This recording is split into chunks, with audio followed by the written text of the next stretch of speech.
Aktivitas penumpang di Bandara Sultan Hasanuddin Makassar terpantau normal jelang pergantian tahun.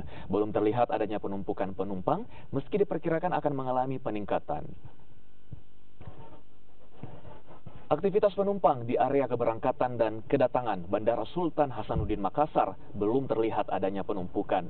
Dari data Angkasa Pura I, arus penumpang di libur Natal dan Tahun Baru Jumat kemarin mengalami penurunan sebesar 9% dibanding tahun 2017.